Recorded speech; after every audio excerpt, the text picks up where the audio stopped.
Welcome to In the Funnel. My name is Mark Cox.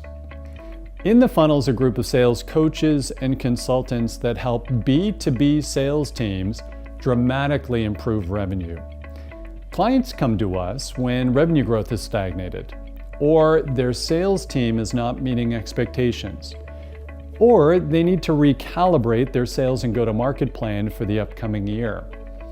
Our clients have enjoyed tremendous success working within the funnel, and please hear it straight from them by listening to the testimonial section of this website. What they'll tell you is there's two things that make us unique and different in our space. Number one, we have a process and a methodology. First, for understanding your current state, and then second, for building your sales and go-to-market plan for the upcoming year.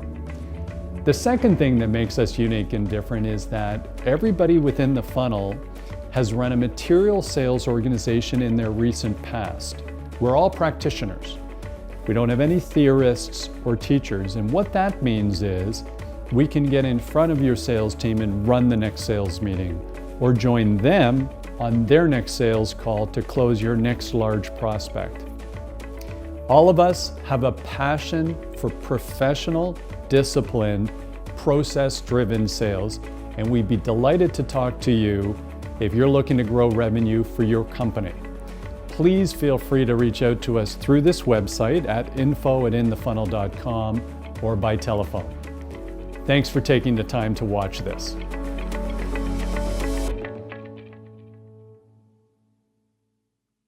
You have to care about them or you don't earn the right to confront them. So if you really care about that person, let's say you were working for me and I saw that you just really were not putting in the effort. I would say, so Mark, listen, you and I both know that you're not operating at the top of your game right now, and your top of the game is pretty good. So even with you at 80%, you're quite decent. But let's raise the bar because I believe in you and I know that you can do this. Now, if there's something I don't know that's weighing you down, let's talk about it, or you don't even have to tell me. But, that's something I can't know is impacting you. But from where I sit, we really need you. Our job. You know that we're 18 months in and then we're done. Let's really, really try to work together here. Now, what doesn't help, by the way, is to say, what do you need from me? Because if they knew what they needed from you, they would tell you. They often don't know what they need from you. Some do. That could be an answer. But if they say nothing, it just means they don't know. Not that there isn't something, and maybe you as the leader, you should friggin' figure it out, what they need from you. Team coaching is the X factor of sales management. Frankly, it's the X factor of effective leadership. And that's why I'm so pleased today to be speaking with Kaufman. Carol's known globally as one of the top leaders in the world in the field of coaching. She's been named the #1 leadership coach in the world by the Marshall Goldsmith Group, and Thinkers 50 shortlisted her as one of the top 8 coaches for her contribution as a thought leader and coach. Wow. She's also on the faculty of Harvard, where she's the founder of the Institute of Coaching. In addition, she supervises an international fleet of leadership coaches, and she's created a coach approach training program with a global footprint. We have this great sort of candid conversation today where Carol actually starts coaching me on a couple of things. She identifies a couple of things you're never supposed to do, going against conventional wisdom. So she's going to explain to us why "what do you need from me" is a terrible thing to say when you're coaching somebody else. We're going to talk a little bit about some of the wisdom she's captured in her new book, Real-Time Leadership, which is available now by the time you hear this podcast, and you can buy it on Amazon through the link in the podcast notes. When on our podcast, when we have these thought leaders, you can tell you're in the presence of somebody who's exceptional, and Carol is exceptional at what she does. Enjoy the podcast today. And if you do, please like and subscribe to our podcast because that really matters to us. And thanks for doing so. Here's Carol Kaufman. Hey, Carol, welcome to the show, and what an honor it is to have you here today. Thank you. I'm really happy to be here. So when I was preparing for today, Carol, first of all, a common friend suggested you've got to speak to Carol. And this is one of the joys of doing the podcast is I get to do a bunch of research on people, and boy, was she right. And that common friend was Whitney Johnson. She did a fantastic podcast with you, but you're really this expert in two areas that are so incredibly important in professional sales today. So one is leadership, and we're all very, very excited for your upcoming book, Real-Time Leadership. Everybody, the link to buy that book, Real-Time Leadership, that we talked about in the intro, that's in the show notes for today. So make sure you go and get the hardcover of that book. And of course, your core competency in coaching is second to none. And based on the amazing intro we've heard, you've been identified as one of the top people in the world in coaching. But Carol, let's start at that leadership level, because one of the themes we have in this podcast is salespeople really are kind of leaders in their own right. I've always seen them that way because they've got an independent sort of program in terms of what they do for a living. And they're the quarterback or coach or leader for every sales cycle that they're working. And I know you've got some interesting thoughts about the dimensions of leadership. Let's talk, first of all, a little bit about real-time leadership, your new book coming out this week or next. And then secondly, let's talk about those dimensions of leadership. Sure thing. Well, I want to pick up on what you just said. We were talking earlier, and I think that in any sales conversation, if you're quote unquote leading the conversation, you are a leader. And as a leader, you then have to put the other person's needs first and then align with them. And I think that's very similar to coaching, that you are leading the process, even though you're not leading the content. But your job is to be really aware of what will be of service to that person. And that can just like unleash your capacity to connect, persuade, and influence that person. Oh, fantastic. And so, given where we are today in 2023, let me ask you this question just on the new book coming out, Real-Time Leadership. What prompted you to write this book? Well, my business partner and one of the best friends I have in the world is David Noble. Okay. And we have come together from completely different perspectives. David was the CEO of the world's first digital bank. He was an operating executive. Then he became managing partner of two different strategy firms and then a coach. So he's coming in with that hardcore was a banker approach. Then I come in with my background as a clinical psychologist, and I specialized in trauma survivors, which is very intense. As they got better, they became also peak performers. And then I went into coaching. And he and I, through happenstance, wound up working together, at times even together with one client. And basically, we wanted to sort out, what the heck do we think? We've been working with these people for 5 years now. A lot of them are becoming have done major pivoting. What do we actually do? And so we went back and went through the various models, because some people have tools, we have about 100. And that's how it started, to just figure out in retrospect, what were we doing that was working? And who's the book really targeted at? Well, here we were, usually when people write books, they try to up who they're really working with. We had to keep down who we were working with, because we usually work just at the top of the house. But we found that this work really helps further down the house, but even in your own house. We have used this a lot in our own lives. But the book is really for someone if you want to have a greater impact, and ideally to be a force for good, and then take what it is that you're meant to do in the world and do it brilliantly. That's really, and to become an extraordinary person as well. Oh, wow. Well, first of all, what a lofty, spectacular goal. And there's one thing that I really loved about your LinkedIn profile and your explanation, that when you're working with folks and leaders, you ask the question, who do you want to be right now? Mhm. And boy, for leaders out there, sales leaders, sales people walking into meetings with clients and prospects, I wish we all would take a few minutes and think about that. I'm Sometimes you're doing this. running so quickly from one thing to the next thing, and it feels like you're just trying to run through your own checklist of completing things versus saying, okay, what's really important to me in terms of how I want to behave and the impact I might want to have on Carol in a discussion like this? And am I making sure that I'm present in the moment to accomplish that? Oh, that's exactly right. There's one counterpoint I'm going to make, which is you can do it in an instant. You start practicing, but literally it's in the split second. So for Inc. magazine, I wrote an article about it called "The Split Second Question That Can Change Your Life." And literally, so let's imagine you're there, you're with someone that you really, you really, really want them to buy what you have to sell.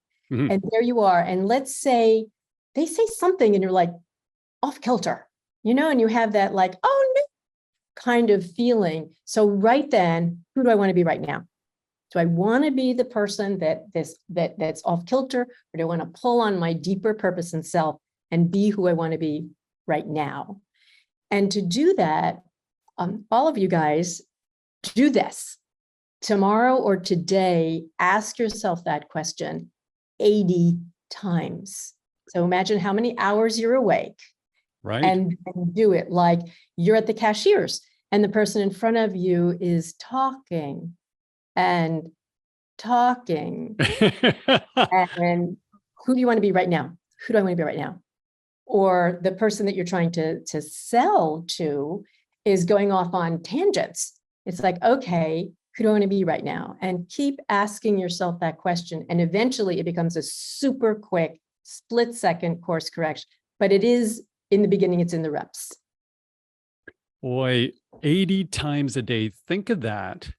Yeah. And this is where I think it ties in both beautifully, personally and professionally. In the middle of the day, you and I are in the middle of this podcast. I'm maybe rushing to get ready for this podcast, which is probably closer to the truth than I'd like to admit. And maybe I'm getting one or two texts from home. Who do I want to be every day?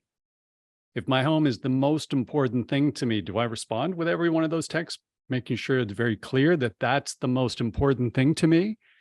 Or do I respond as if that's a little bit of an inconvenience, where the really most important thing is getting my hair combed for the Selling Well podcast, which for those of you who want to check us out on YouTube, you'll understand why that's not that relevant for me.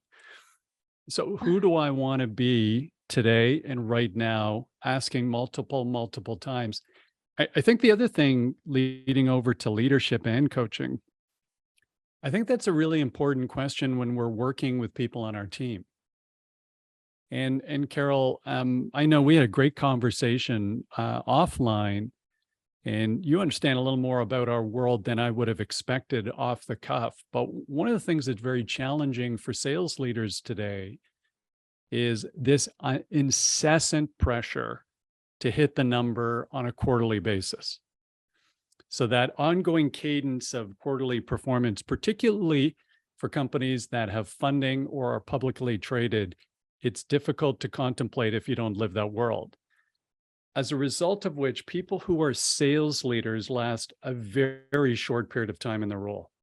So according to Gardner, Chief Revenue Officer, VP of Sales, 18 months in their job. Because they're working with customers, very demanding, reporting to boards, very demanding.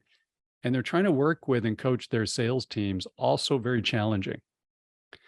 So in every one of those meetings, when you're working with your team, one of the things we all have to think about, folks, is it about me and hitting my quarterly numbers so I look good in front of the board? Or is it about ensuring the person I'm chatting with is developing as a professional, and we're focused on improving them personally and professionally, if that's who I want to be, someone who helps them develop, the outcome of that is going to be, I will be better off, but not in short term, in the long term.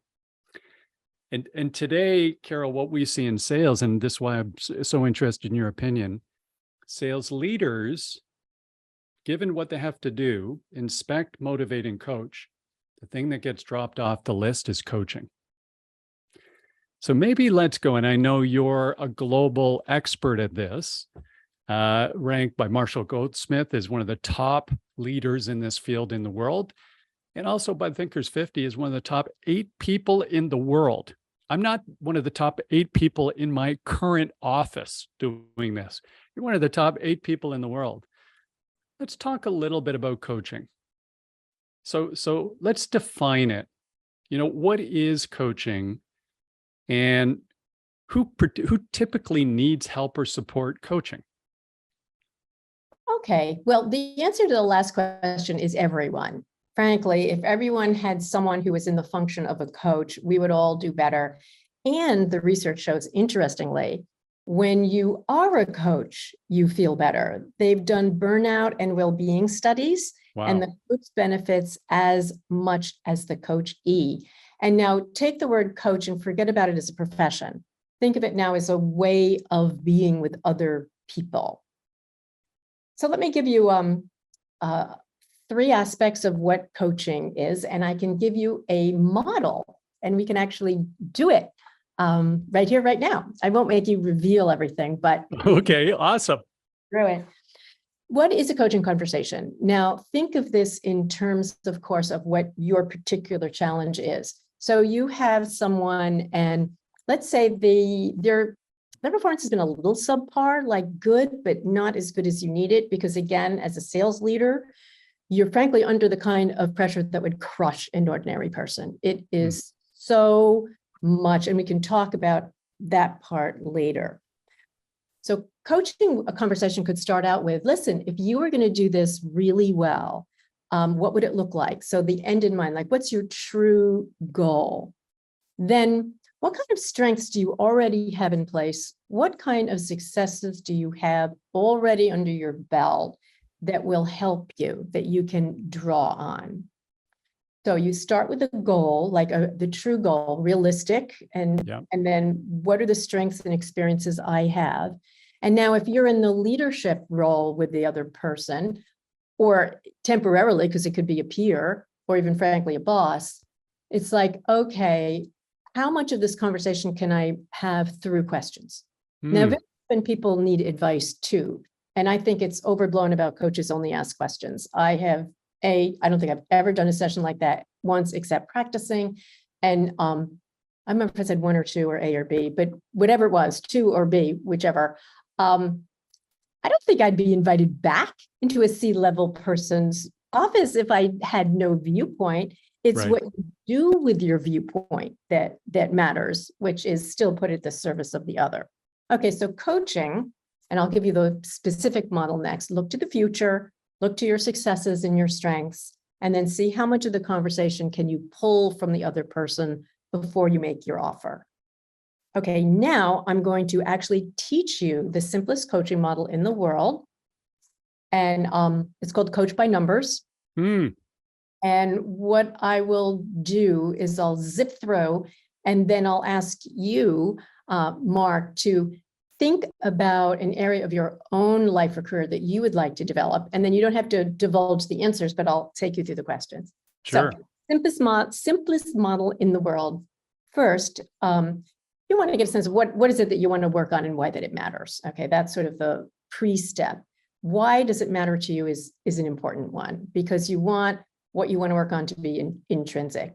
Once you figure more or less what you want to work on, then 4 questions, which is, okay, so Mark, give me just an example of something, if you were going to work on something, what it would be. Let's say I'm working on doing keynote speeches to support my upcoming book. Okay, perfect. Is that okay? Is that a good one? No, sorry, try again. No, of course it's okay. Sorry. Sorry. As you see, I'm like really shy and retiring and whatever. So what we would start out with is I would say, oh, so first I'd say, okay, why does that matter to you? Okay. So, and I'll come back and say, well, a couple of reasons. First of all, it's an important marketing approach to helping promote books. And one of the reasons I'm writing the book is I actually think it can help lots and lots of CEOs of mid-sized companies or entrepreneurs improve their lives. I also think it can help salespeople improve their lives. So, help address that relentless pressure that you reference. So if I get good at these keynotes, then I can spread the word to more people, and I'll be invited to do more of them and presumably help more people. That's why it's really important to me. And by the way, I won't run away from the fact that an outcome from that, if I focus on that as the objective, an outcome of that will be that we'll have more students in our training programs and more consulting clients than ever before. Yeah, and the one argument I have for you is I actually think everybody has to brand themselves, and anybody in any position, frankly, could benefit from that. But enough of that. Okay, Thank you. That's Thank what I you. want to work True. on. And why does it matter to you? And then I'll take you through what the 4 steps would be if we were coaching. The first thing I would then go is, okay, Mark. So if you were a 10 out of 10 on giving the keynotes you wanted, how you wanted, the scope, the breadth, I'd say, okay, paint me a picture of the 10 out of 10. Okay, then I would say, okay, Mark, on that scale of your 1 to 10, where are you now? So actually, what number would you give yourself now on that scale of 1 to 10? 6.5, 7. 6.5. So pick one. 7. 7. Okay. So then the next question, I call this the question that counts because it's a question no one asks, which is, what are you doing right that you are a 7 and not a 6.5 or a 6? And I would ask you that question relentlessly. Let's say this is an example of someone who hadn't quite met their goals. And you say, okay, if you had met your goal, what would it be? Okay, what do you give yourself? And then when the person thinks you're going to say, okay, so what can you do to get better? You say, okay, what have you done right? You got a 7, you didn't get the 10. What did you do right? And then you ask that question over and over and over and over and over. And what'll happen is people will do the first, I did this right, and then the second and the third, and then they start being a little unclear. That's what you really ask again. And then when they look sort of blank and drooling, you go one more time. What else did you do right? Because people don't know what they do right. If I said, what did you do wrong? What did you do wrong? That's much easier cognitively. It aligns with how our brain functions. But this is going to get you where you need to go.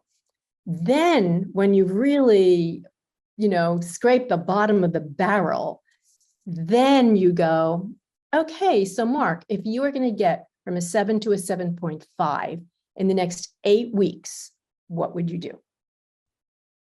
So coach by numbers, what do you want to work on and why? It matters. If you were a 10 out of 10, what are you now? And here's a what are you now one. Let's say you're working with someone and they really kind of screwed up in your opinion. And they said, I'm a 7. And you're thinking in your mind, are you kidding? You are like a 2 on a good day. What you then say is, who do I want to be right now? Well, right now I want to be encouraging this person. So you don't challenge the 7 because the point is, what did they do right? And one time somebody said, okay, so Carol, I was a 0. They thought they would end the conversation. So I said, well, what are you doing right that you're not a -1?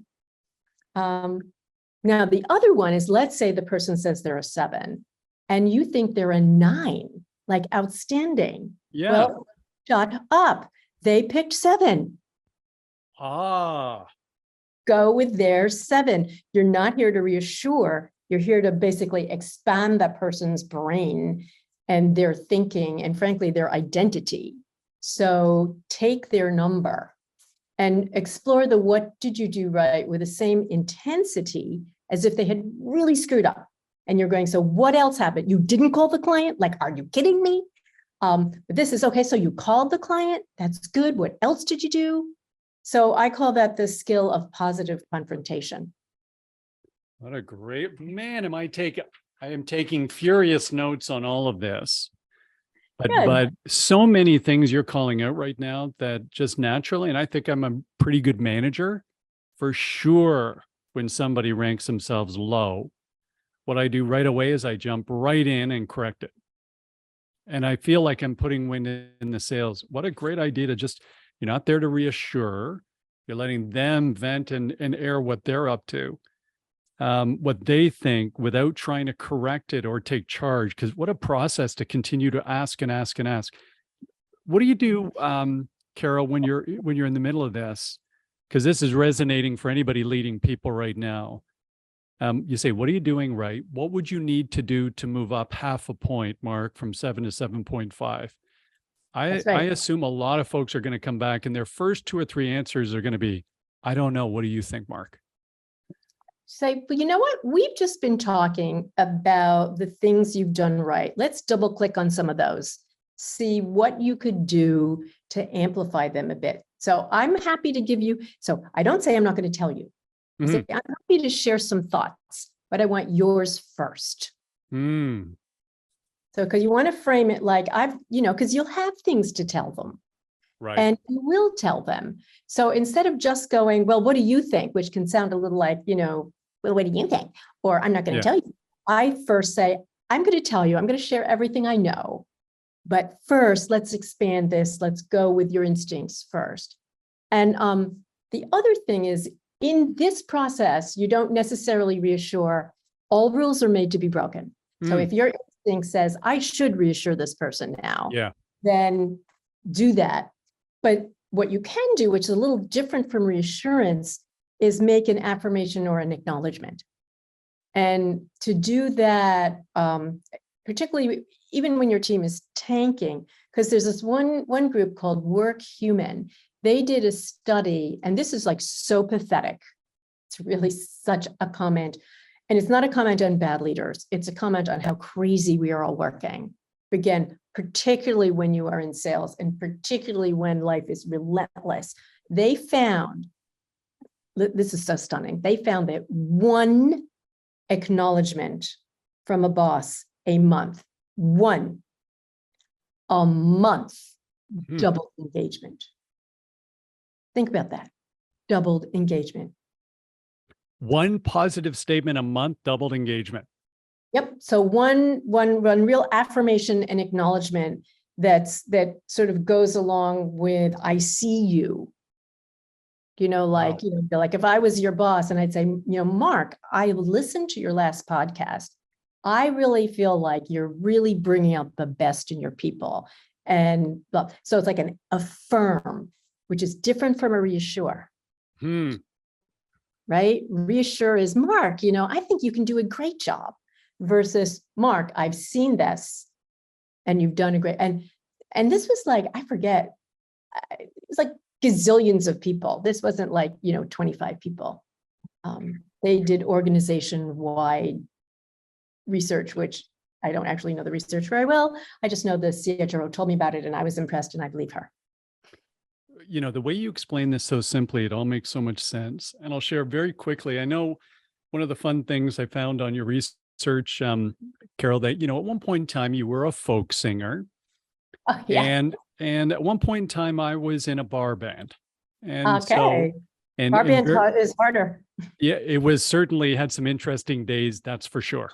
So and being, in my low 50s, we re-engaged with the old band. I tried out for a new band recently, and I cannot tell, and, consider myself a reasonably confident person, but it had been a long time since I played with a high-end group of musicians. I got asked to sit in and join this band that had been playing together for 10 years.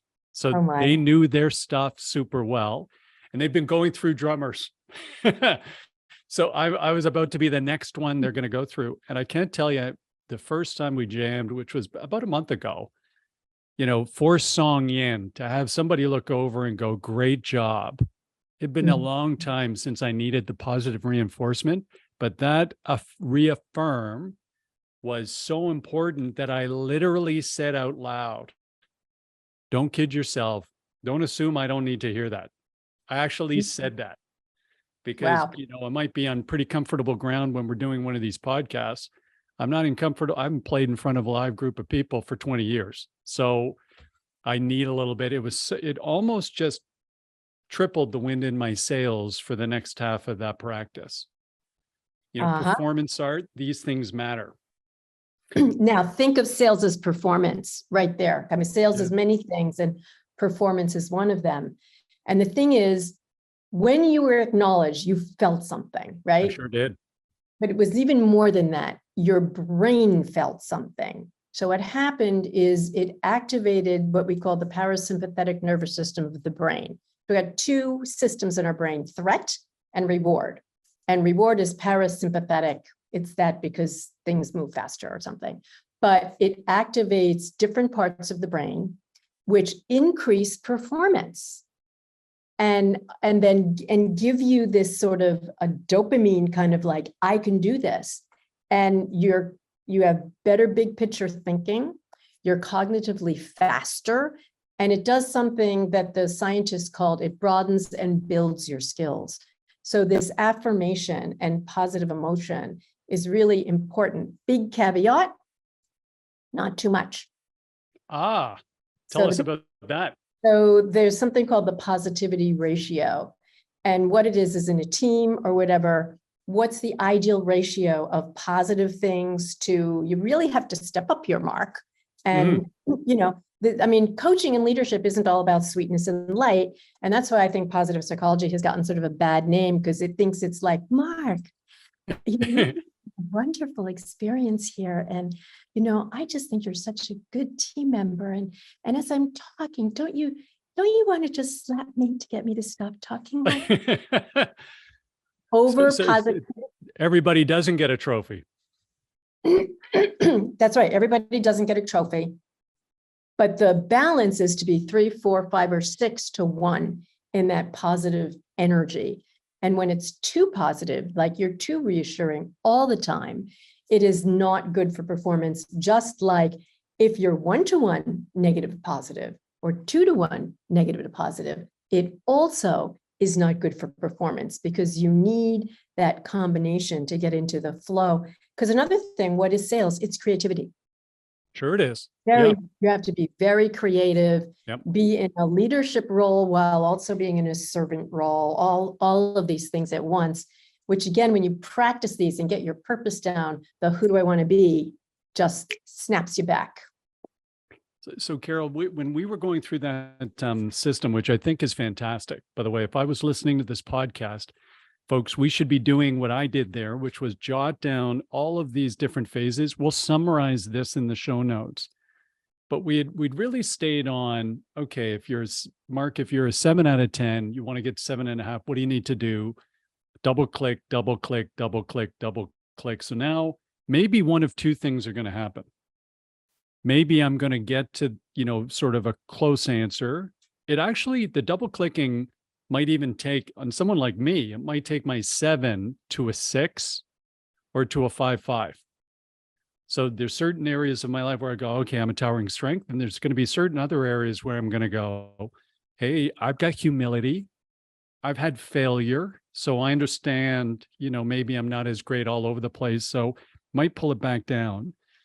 But you did say that it's not all positive psychology. So at what point and how do I have that courageous managerial conversation with somebody as part of this process to say, these are a couple of areas where, frankly, we've just got to up the game?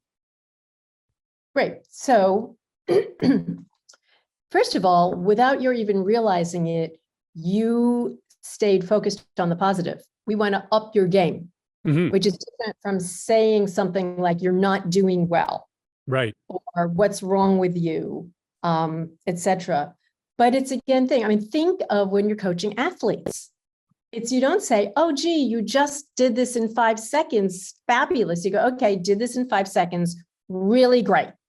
Now, what do we do to do this in 4.9? So the thing also is, how do you embed the challenge in the caring? One of my rules is it's like an sides foul in soccer, which is when you're on the aggressive, right? You cannot get ahead of the ball. Okay, if you do, it's a foul. So I thinking of it as, do I really care about you? Am I invested in your future? Not just your outcome for me. If I'm invested in your future, then I can confront you up to 80% of the energy that I have for you positively. So if I really believe in you, Mark, because I'm famous for confronting major CEOs, I sort of have this wild reputation, but it's because I care about them. So, when they do something like they're about to do something like incredibly stupid, you have to do the equivalent of don't touch the stove. Right. But you have to care about them or you don't earn the right to confront them. So if you really care about that person, let's say you were working for me and I saw that you just really were not putting in the effort, I would say, so Mark, listen, you and I both know that you're not operating at the top of your game right now, and your top of the game is pretty good.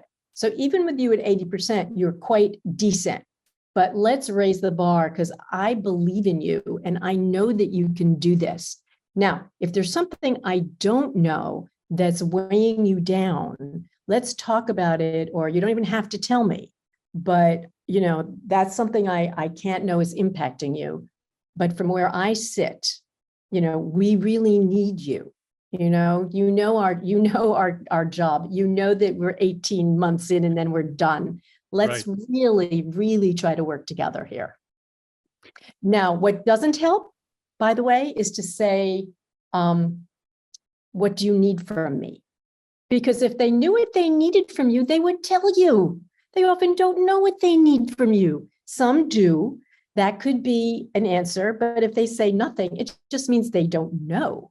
Not that there isn't something, and maybe you as the leader, you should friggin' figure it out, what they need from you. Gosh, I'm starting to understand why you're one of the top people in the world doing this. Oh, thank you. So many fantastic tips here and strategies, and you package them so simply. But folks listening, this is not simple. This comes on. This is the summary, the short answer to the long question based on research and facts and methodology. But there's so many things that go against the grain. I thought I was very, very good at this. The what do you need from me? You're exactly right, Carol. I ask that question all the time. The answers the answers are awful. Yeah, they knew. I'm sorry, I would ask. They're all bad. They're completely irrelevant to anything we're talking about. That's because it's a bad question. I think it is. And, one of the things that ties on, I'm sure lots of folks on these podcasts have heard this many times from many thought leaders, but think of the preparation for a discussion, a coaching discussion with somebody on your team that we need to go through. Think of the preparation. We need to be calm, confident. We need to be in the moment. We're pulling this out. This is a real skill to develop, and these are great approaches.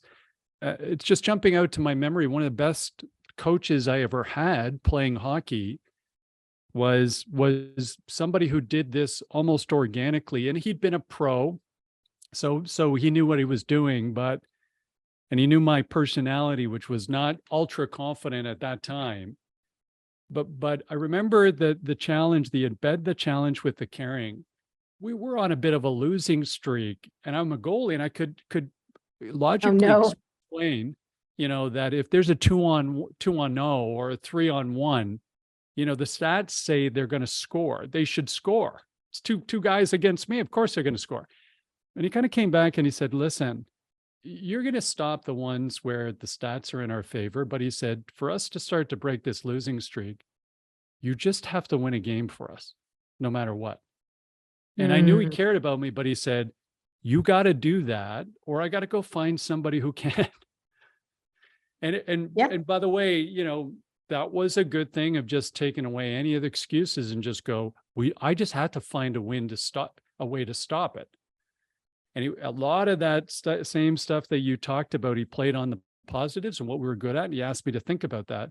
But eventually you just got to win a game. And frankly, in sales, Eventually, you just have to get a deal, right? There's lots of reasons why not, but to succeed in this profession, you have to do things that most other people wouldn't be able to do. You just have to make something happen.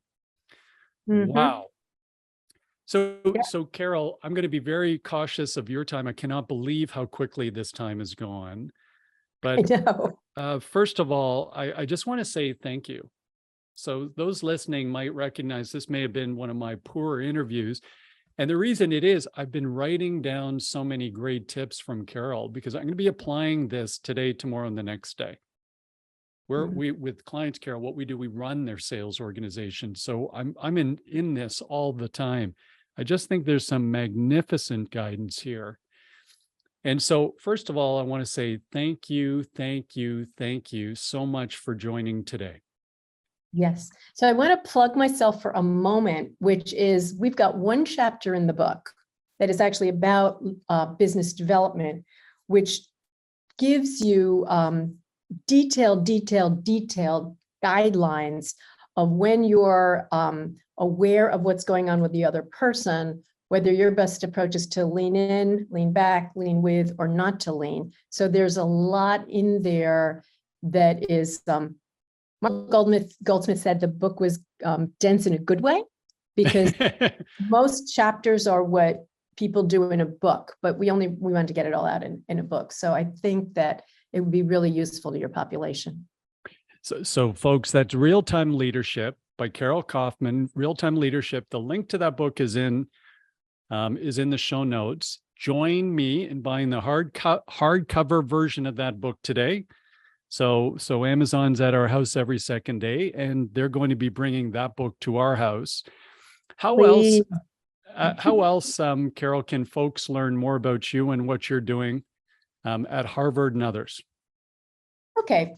If you want to just immediately order the book and you forget about this link, just remember the name, Real-Time Leadership, which is in sales. You're in real time. If you're not in real time, like you can't do anything. The other one is, if you remember my name, Carol Kaufman, 2 F's, 1 N, just Google me, carolkaufman.com. And I have bunches and bunches of resources and videos and stuff like that. Fantastic. So Carol, thank you again for joining the podcast today. This won't be your last time on our podcast, hopefully. And folks, thank you so much for joining today. And as you know, the reason we run the podcast is to improve the performance and professionalism of B2B sales and to improve the lives of professional salespeople. And this conversation today is absolutely one of those conversations that will improve the lives of salespeople. If you got value from our conversation today, awesome. Like and subscribe to the Selling Well podcast and tell your friends. If there's ways we can improve the Selling Well podcast to make it even more valuable to you, please tell me personally. We love constructive criticism, and you can email me directly, markcox@inthefunnel.com, markcox@inthefunnel.com. That's actually my personal email address. I check that, and we respond to each and every person who sends us feedback and constructive criticism, which we love. And by the way, thanks so much for doing that. We'll see everybody next time on the Selling Well podcast.